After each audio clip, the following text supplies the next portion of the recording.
estamos seguindo esse propósito de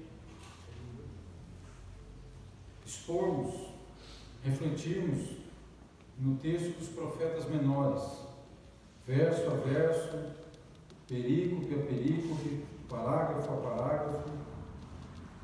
Já completamos o livro do profeta Oséias, do profeta Joel, e agora estamos no profeta Amós. Incentivamos a igreja a fazer a leitura do texto durante a semana, para se familiarizar também, e assim tirarmos o maior proveito possível da nossa reflexão da palavra do Senhor. Mesmo assentados, vamos acompanhar a leitura com reverência da palavra do Senhor. Amós 2, de 6 a 16. Assim diz o Senhor: por 3 transgressões de Israel e por 4 não retirarei o castigo, porque vendem o justo por dinheiro e o necessitado por um par de sapatos, suspirando pelo pó da terra sobre a cabeça dos pobres, pervertem o caminho dos mansos. E um homem e seu pai entram a mesma moça para profanarem o meu santo nome. E se deitam junto a qualquer altar sobre roupas empenhadas, e na casa dos seus deuses bebem o vinho dos que tinham gritado. Todavia, eu destruí diante dele o amorreu, cuja altura era como a altura dos cedros, e que era forte como os carvalhos, mas destruí seu fruto por cima e as suas raízes por baixo. Também vos fiz subir da terra do Egito, e 40 anos vos guiei no deserto, para que possuísseis a terra do amorreu. E dentre os vossos filhos suscitei profetas, e dentre os vossos jovens nazireus. Não é isto assim, filhos de Israel? Diz o Senhor. Mas vós, aos nazireus, deste vinho a beber, e aos profetas ordenaste, dizendo: não profetizareis. Eis que eu vos apertarei no vosso lugar, como se aperta um carro cheio de feixes. Assim perecerá a fuga ao ágil, nem o forte corroborará a sua força, nem o poderoso livrará a sua vida. E não ficará em pé o que maneja o arco, nem o ligeiro de pés se livrará, nem tampouco se livrará o que vai montado a cavalo. E o mais corajoso entre os fortes fugirá nu naquele dia, diz o Senhor. Um dos ditados que nós ouvimos com uma certa frequência, né, é que errar é humano. Aí vem alguém e diz que colocar a culpa em outro é mais humano ainda. Não basta dizer que errar é humano. Tem que colocar a culpa em alguém. Nós percebemos no texto anterior, quando Amós começa a anunciar a sua mensagem, que ele vai tratar da culpa, da condenação de nações vizinhas, né? Questão de violência, quebra de pactos, desrespeito à vida, onde se pensa que na guerra vale tudo, crimes e abusos de poder. E talvez aquele pessoal de Israel, né, que tinha certamente problemas com essas nações, podia apontar o dedo e dizer: sim, eles são culpados, a culpa é deles mesmo.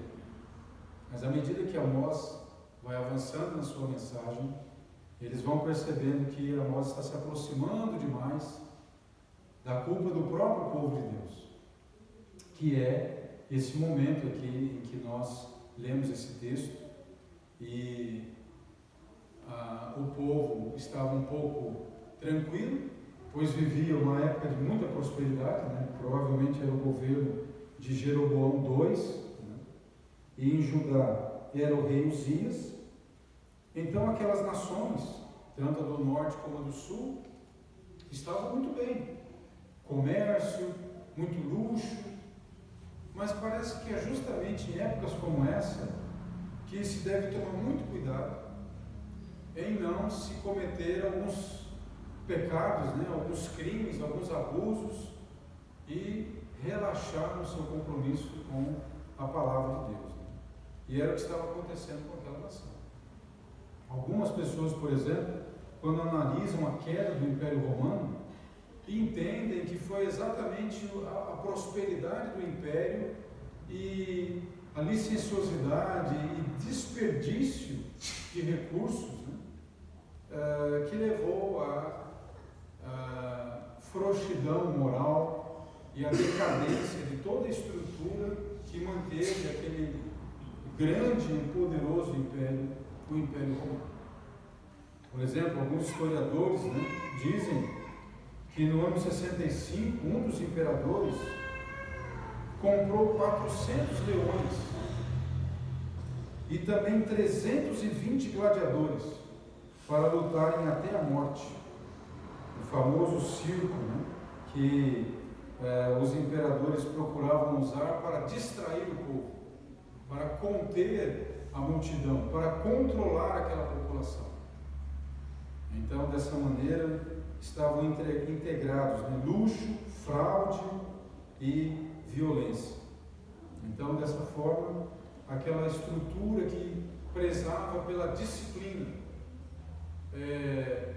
não tolerava gasto desnecessário, foi ruim em decadência, porque a prosperidade deu a eles essa lassidão, esse tipo de atitude.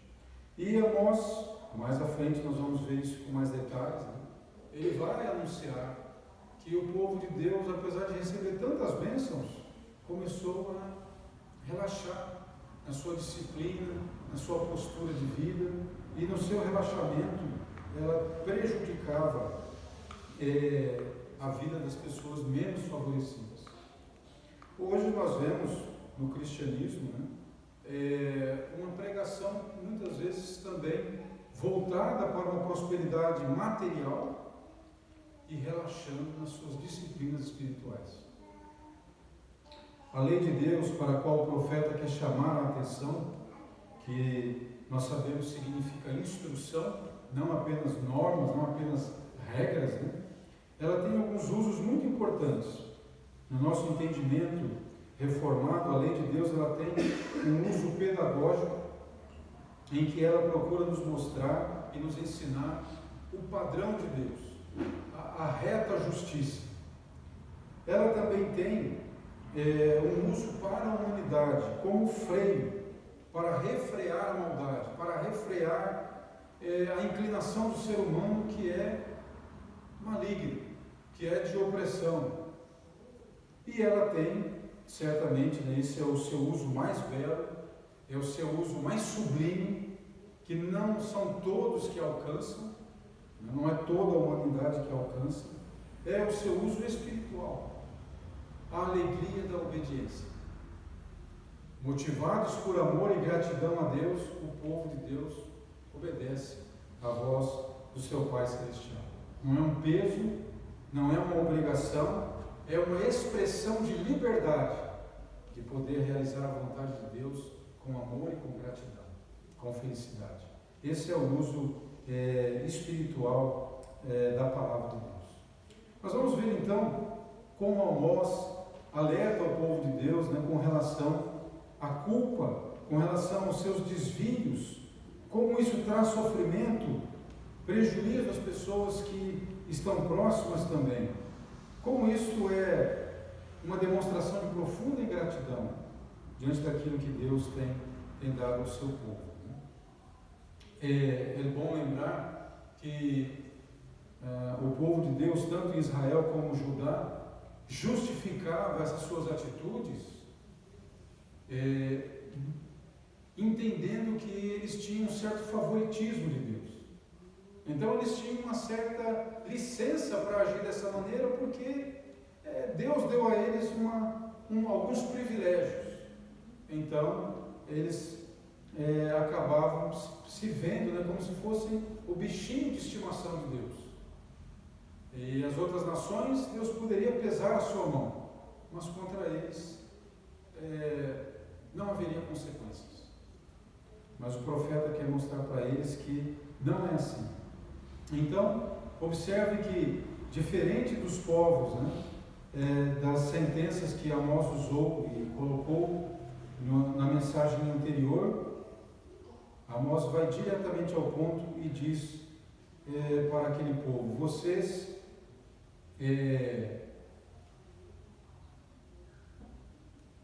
vendem o justo por dinheiro e o necessitado por um par de sapatos. Suspiram pelo pó da terra sobre a cabeça dos pobres. Pervertem o caminho dos mansos.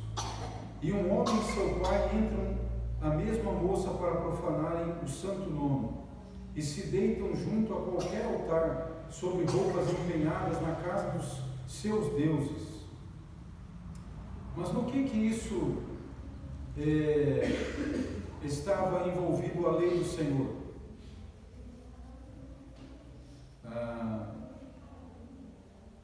Nós sabemos que o que o profeta queria trazer à memória deles eram fatos conhecidos, do versículo 9 ao versículo 11, como Deus os libertou, como Deus os sustentou, a providência de Deus.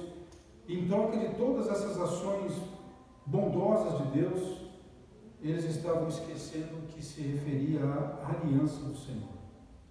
A lei e a instrução do Senhor nada mais era do que essa aliança, do que esta união,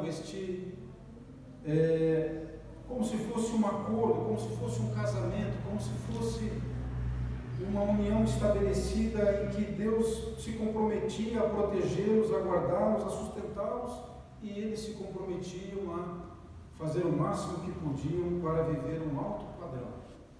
Um padrão de monoteísmo, onde Deus é o único Deus. Um padrão de santidade, onde eles não se corrompiam com coisa alguma. Um padrão de zelo à vida do próximo, onde não se atentava aos direitos e à integridade dessas pessoas. Mas, no entanto, o profeta diz aqui: vocês, por dinheiro, vendem o justo. O que ele está dizendo é que os juízes, quando iam tratar da causa de alguém e aquela pessoa era justa, ou seja, ela tinha direito, ela estava com a razão, os juízes aceitavam o suborno e prejudicavam essa pessoa. Então, se isso era comum nas outras nações, não era para ser assim com o povo de Deus. Eles não deveriam de forma alguma serem corrompidos, eles não deveriam aceitar suborno. A questão do par de sapatos provavelmente é que a pessoa não tinha recursos para pagar os seus calçados e por causa de uma dívida tão pequena, ela perdia o pouco que tinha e às vezes era levada à escravidão. Imagine isso, uma pessoa vai comprar um calçado, paga em prestações, aí ela não consegue saldar essas prestações, então alguém chega e diz assim: já que você não pode pagar, você vai perder a sua casa e você vai perder a sua liberdade, você vai ser um escravo. Então é nesse nível que chegou a situação. No versículo 7 vai falar de que eles suspiravam pelo pó da terra sobre a cabeça dos pobres. Veja que muitas vezes o profeta usa uma linguagem exagerada. Ele quer pintar com cores muito fortes, o comportamento, as atitudes do povo de Deus, como aquilo se destacava diante de Deus, ofendendo a sua lei. Então o que ele estava dizendo aqui é que eles já se apropriavam da propriedade do pobre, e agora que o pobre estava humilhado e colocava pó sobre a cabeça para manifestar a sua tristeza, a sua condição de infelicidade, e Deus está dizendo: se pudessem, vocês tirariam até o pó da cabeça da humilhação que ele tem. Vocês já tiraram tudo dele. E vocês ainda estão cobiçando o pó da humilhação dele. Não é como se o profeta estivesse usando essa figura do exagero, de acentuar as coisas, para mostrar a gravidade da ganância daquelas pessoas. E então pervertem o caminho dos mansos. E agora aqui, alguns interpretam que é uma questão de imoralidade sexual. Embora a palavra que foi traduzida por entrar, na Bíblia ela não é usada para um relacionamento sexual. Na Bíblia a gente olha e a palavra usada é conhecer. Conhecer. De qualquer maneira, aqui pode estar relacionado ou aos rituais pagãos, em que havia essa encenação, né, através de um relacionamento sexual, da fertilidade da terra. Esse era o que aquela religião entendia, né? Assim como a divindade que prometia fertilizar a terra e trazer ali colheita, trazer abundância, reprodução do gado e assim por diante, eles achavam que uma forma de estimular a divindade a realizar essa bênção da fertilidade era através da intimidade, né, sexual, que acontecia nos templos pagãos por meio de mulheres que serviam como prostitutas cultuais, né? Pode ser uma referência a isso, né, de que o mais velho e o mais novo, né, aquele que deveria dar o exemplo de integridade, de santidade, acabava dando um péssimo exemplo para a geração mais nova, e assim eles se corrompiam. Agora, se for aqui não uma referência ao culto, né, ao culto pagão, mas algo que aconteceu, por exemplo, lá na igreja de Corinto, onde havia uma imoralidade envolvendo o filho e a madrasta e o pai, que Paulo diz, olha, nem fora da igreja tem esse tipo de comportamento, né? É algo mais grave ainda. Mas note que o fato é que Deus diz, agindo dessa maneira, vocês profanam o meu nome.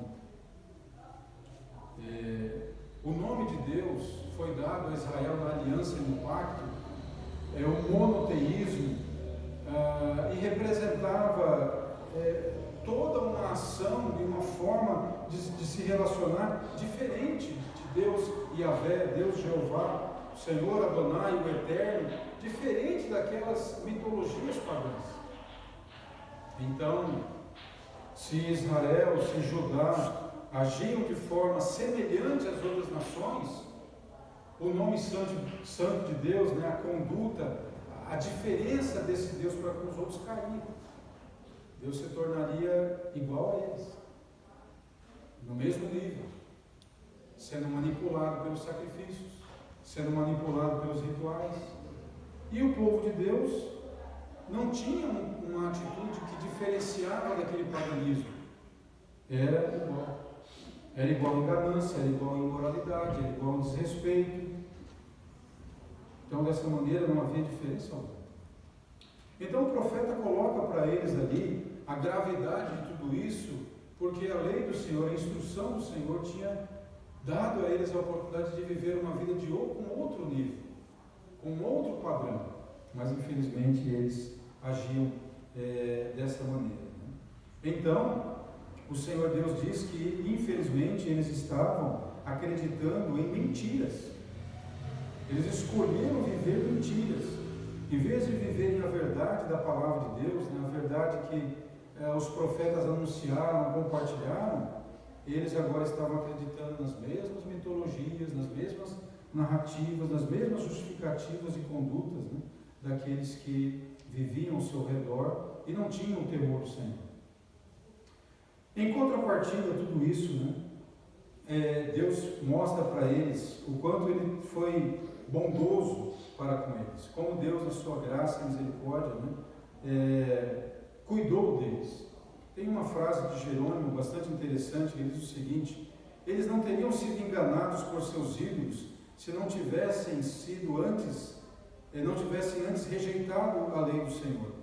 Assim acontece sempre, o homem primeiro age desprezando a lei de Deus, e então passa a ser enganado por algum ídolo próprio. À medida que o povo de Deus foi se afastando daquele presente que é a Torá, né, que é a instrução, que são as Escrituras, eles se tornaram vulneráveis a serem enganados e acreditarem em mentiras. E Deus estava querendo recordar para eles, né, que a posição que eles estavam, o lugar que eles viviam, que era próspero, que era fértil, Deus disse para eles: não, vocês não chegaram aqui por força própria, vocês não chegaram até aqui por virtude de vocês mesmos. Então, no versículo 9, Deus diz: o povo que habitava aqui, ele era um povo fisicamente mais forte.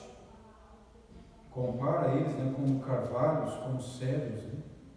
Era um povo fisicamente mais forte, era um povo que já estava estabelecido, já tinha uma organização militar melhor. E Deus diz: mas eu tirei eles aqui, eu removi eles. Ele diz também no versículo 10, né? Foi eu que libertei vocês do Egito, e durante 40 anos eu sustentei vocês, eu preparei vocês e os trouxe até aqui. Então foi dado por Deus condições de residência na terra, de vitória sobre inimigos muito mais fortes. E como é que o povo retribui a Deus essas bênçãos? Justamente copiando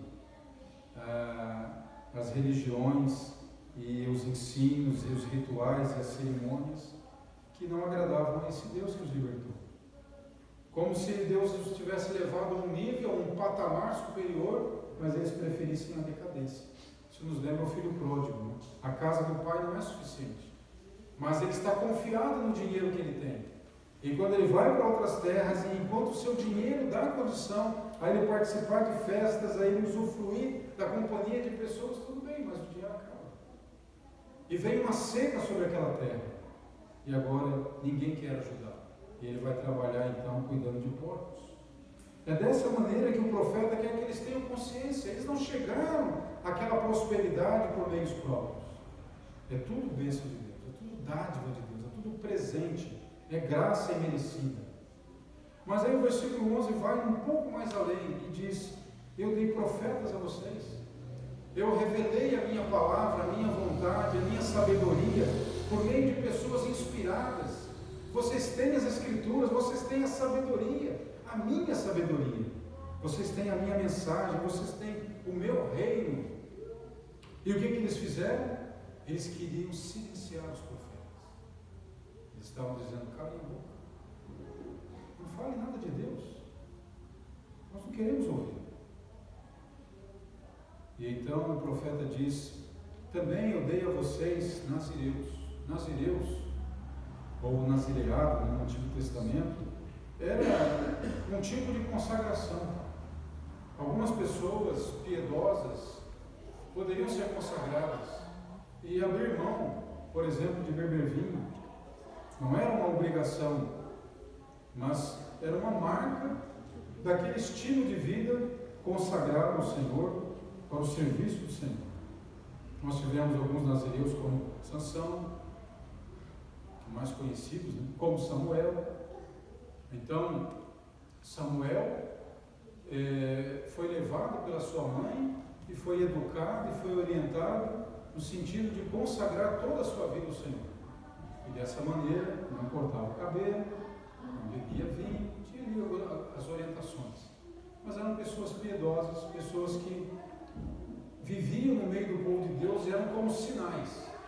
Enquanto as pessoas trabalhavam, né, lutavam para ter sua casa, seu negócio, essas pessoas viviam essa vida de profunda consagração e elas eram uma lembrança de que, olha, a vida não é só trabalho, a juntar riquezas, pagar as dívidas, fazer isso aqui.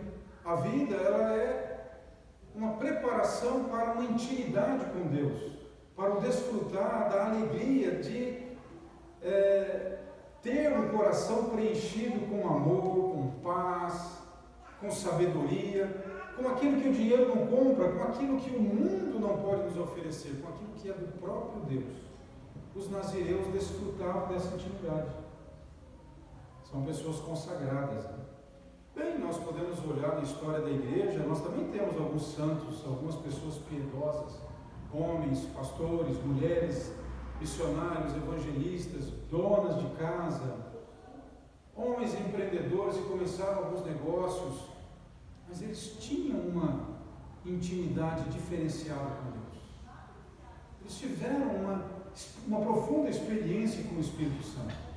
E isso os levou a escrever livros, a visitar, a orar por cura, a trazer uma palavra de esperança, de encorajamento. E a vida deles era uma luz diferente no meio do povo de Deus. Vamos lembrar, por exemplo, de Dwight Moody. Tudo que esse homem colocava a mão prosperava. Deus abençoava. Em termos de evangelização, de ensino, de edificação. Então, há pessoas assim que têm uma característica diferenciada, né? E são dons de Deus. É Deus que traz essas pessoas, é Deus que as sustenta. Às vezes até elas vêm debaixo de muito sofrimento. Spurgeon era um homem que convivia com profundas depressões, crises de depressão. Então, nem sempre é fácil viver essa vocação, mas é um dom de Deus. Deus abençoa o seu povo. Às vezes são períodos de revitalização, de despertamento, de avivamento. Essas pessoas são muito queridas na história do povo de Deus, nazireus. Mas o que o povo de Deus ali, de Israel, estava fazendo com essas vocações novas que Deus estava despertando? Estava desviando eles do seu compromisso, dos seus votos, da sua vida consagrada. Estava propositalmente, intencionalmente desviando esses jovens.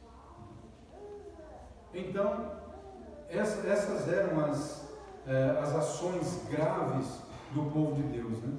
Ouvindo e recebendo tantas bênçãos de Deus, não estava correspondendo a elas, mas agindo com ganância, agindo com imoralidade, agindo com profanação, com blasfêmio do nome do Senhor. E ainda, se não bastasse isso, silenciando a voz de Deus por meio dos profetas e induzindo jovens vocacionados a abandonarem sua vocação. E hoje, a igreja não pode copiar isso.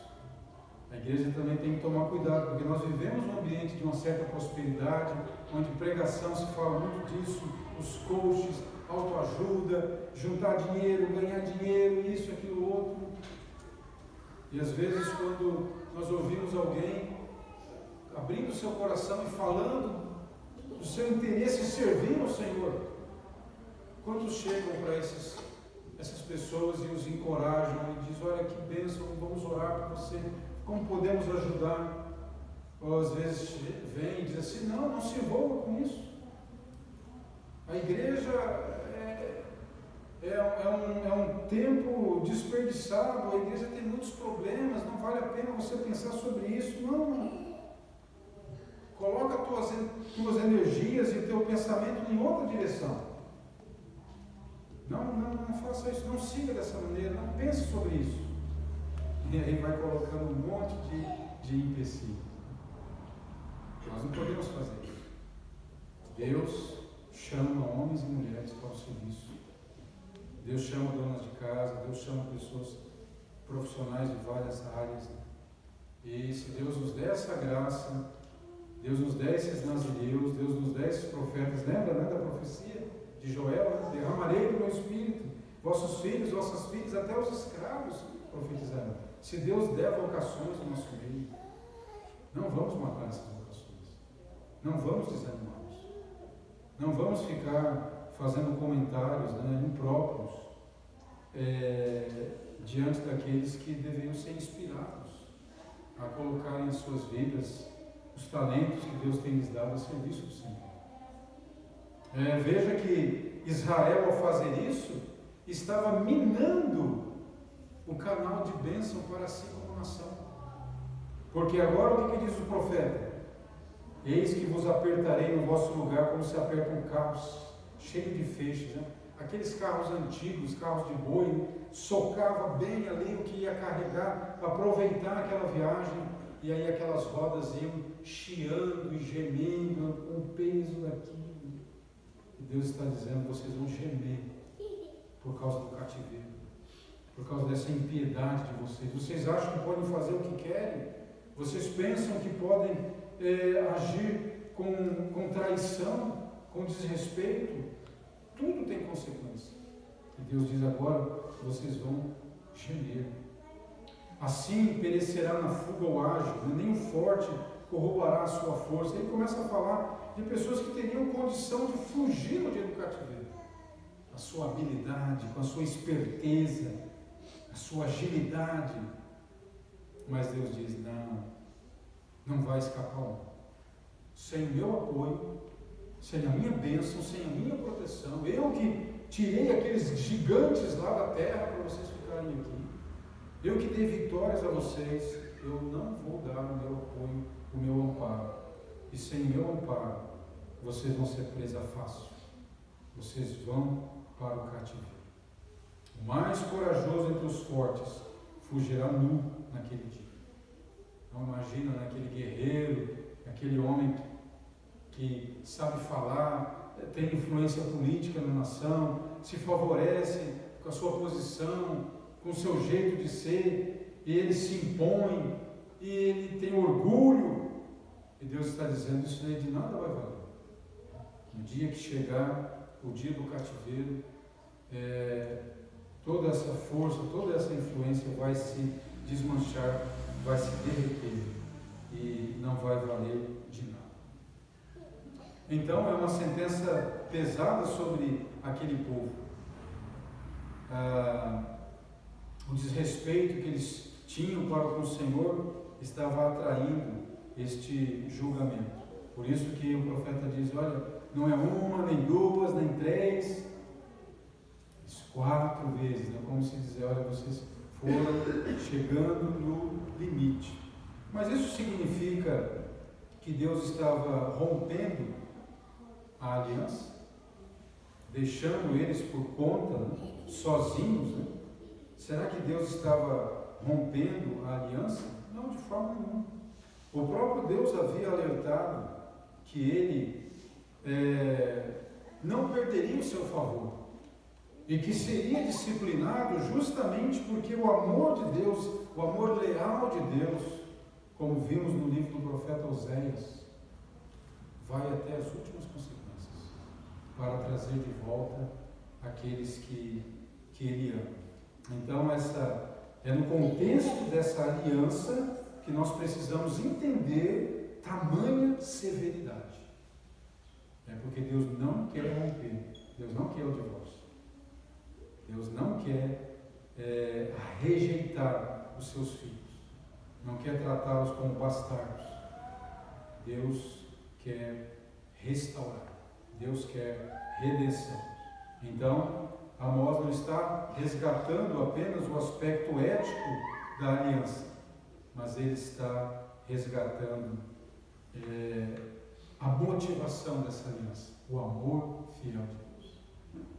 Isso que é uma coisa que nos chama a atenção e aí nos leva a pensar em Jesus. Quando o profeta Isaías diz, sobre ele foi colocadas as nossas culpas, ele levou sobre si. Então o texto de Isaías diz muito claramente isso, ele, sobre nós, nossa, tudo aquilo que é nosso, culpa, pecado, doença, transgressão, ele levou sobre si. Então é nesse sentido que a disciplina severa de Deus aponta, mostrando o que merecem os nossos atos, né? O que pesa sobre a humanidade, que mesmo não tendo conhecimento da lei do Senhor, ela tem na sua consciência esse padrão do que é certo, do que é justo. E agora o Evangelho é anunciado a todas as nações, em que essa mensagem nos convida ao arrependimento. Um escritor chinês chamado Li Yuntan escreveu o seguinte: 10.000 hectares semeados de arroz, você só pode consumir meia xícara por dia.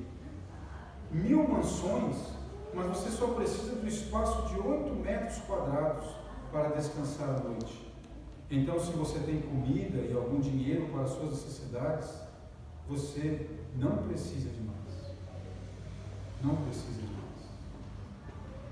Então, aquela nação se tornou corrupta, ela se tornou um sistema de moer pessoas, né? Causando o endividamento das pessoas, escravizando as pessoas, desrespeitando a dignidade física das pessoas. E este profeta leva essa mensagem, trazendo para eles, né, a necessidade do arrependimento, conhecerem a bênção de Deus e se afastarem daquela atitude, daquela conduta que era apenas uma imitação dos povos circunvizinhos. Então, Deus se cansou da imaturidade, do mimo, daquele povo mimado que achava que poderia maltratar as pessoas, poderia misturar o culto pagão com uma celebração do Deus eterno, e agora o Senhor Deus iria tratá-los com o cativeiro. Sabemos que de Israel não volta mais como nação, não volta mais como nação. A capital Samaria vai se tornar uma cidade de pessoas misturadas, de cultos misturados, né? Eles vão ser alvos de preconceito, mas mesmo assim, mesmo essa fraqueza, mesmo essa falência, essa decadência, ela é útil para nos mostrar o que acontece se Deus não agir com sua graça e com sua misericórdia. Lá na Estátua da Liberdade, né, tem uma frase escrita ali que diz assim: dê-me seus cansados, seus pobres, suas massas amontoadas, ansiando por respirar livremente, o lixo miserável de sua costa repleta. Envie estes, os desabrigados, para mim. Eu levanto minha lâmpada ao lado da porta dourada. Enquanto os imigrantes, né, passando naqueles navios, vendo aquela estátua, vendo essa frase e depositando ali os seus sonhos, né, de prosperar ali nos Estados Unidos, mas quantos de repente se frustraram com isso? Né? E hoje nós vemos em vários países sérios preconceitos com relação aos imigrantes. Será que essa frase ainda tem lugar nos países, né, tão prósperos? Né? Mas como é diferente nós lembrarmos do que o Senhor Jesus falou em Mateus 11, 28. Vinde a mim todos os cansados e sobrecarregados, e eu vos aliviarei. Jesus, de fato, recebe-nos com o nosso cansaço, com as nossas feridas. Né? Então, nós sabemos que essa mensagem de Amós, ela se cumpre muito mais em Jesus, levando sobre si a nossa ingratidão, a nossa rebeldia, a nossa teimosia, e fazendo essa mudança no nosso coração, para um coração que olha para o que Deus faz para nós e diz: Senhor, eu sou tão feliz, eu sou tão abençoado pela maneira com que o Senhor olha para com a minha vida, pela maneira com que o Senhor ouve as minhas orações, ou pela maneira como o Senhor me cerca com a orientação, com a direção da Tua Palavra, com a maneira com que o Senhor coloca o Seu Espírito em meu coração. Então, ao lermos o Evangelho do Senhor Jesus e ao olharmos para a nossa vida, vejamos se as nossas atitudes, a maneira com que trabalhamos, a maneira com que lidamos com as pessoas, né, refletem o nosso Salvador, refletem o nosso Mestre. Israel caiu porque deixou de ser reflexo de Deus e passou a ser reflexo de Baal, de Moloque, de Astarote, o reflexo decadente. E o brilho da diferença com que Deus presenteou Israel se perdeu. Amós está dizendo para eles: vocês rejeitaram a lei do Senhor, lá no versículo 4, né? E não guardaram os seus estatutos, antes se deixaram enganar por suas próprias mentiras. E hoje o que está se fazendo com relação à palavra de Deus? Está se deixando a lei do Senhor, está se mexendo nas Escrituras para que se torne mais fácil acreditar nas mentiras, nas tradições dos homens. Há tradições que são boas. As tradições que se sustentam sobre as Escrituras, sobre a lei de Deus, são úteis e boas. Mas as tradições que renegam as Escrituras, que rejeitam, que alteram, que adulteram as Escrituras, elas são mentiras. Elas precisam ser deixadas de lado. São essas mentiras que corromperam e levaram Israel a se afastar do verdadeiro Deus, do padrão de justiça e de vida que tornava o povo de Deus diferenciado entre os outros povos. Nós vamos ler um pouco mais sobre essa condição e os alertas que o profeta Amós disse àquela geração, que são úteis para nós também. Que Deus nos dê graça e a nossa vida, a nossa comunidade, a nossa igreja inspire novas vocações. A nossa conduta, a nossa postura encoraje outros no serviço do Senhor. Que o nosso ambiente seja um ambiente saudável espiritualmente. Que a palavra de Deus seja profundamente respeitada no nosso meio. Ela seja ensinada, ela seja vivida, ela seja presenteada. Alguns de nós aqui são do tempo em que nós dávamos Bíblias de presente a pessoas que nos visitavam, a pessoas que faziam aniversário. Nós dávamos Bíblia de presente. Hoje parece que esse costume não é tão comum. Mas quem sabe nós podemos resgatar esses hábitos que abençoavam tantas vidas no passado. Pessoas vinham na igreja em alguns momentos, elas não tinham Bíblia, o outro já notava isso e já dava de presente uma Bíblia para aquela pessoa. Se buscava encorajar, se buscava inspirar as pessoas no caminho do Senhor. Que Deus, em sua graça, meus irmãos, nos leve a não ficar correndo atrás de uma segunda, uma terceira opinião.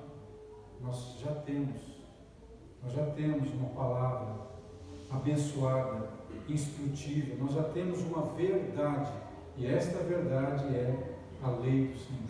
Quando nós falamos lei do Senhor, o conceito mais amplo, não só os 5 primeiros livros do Antigo Testamento, a Torá, o Pentateuco, mas os profetas, os escritos, os livros de sabedoria, os evangelhos, as cartas, o livro histórico e o livro de Apocalipse.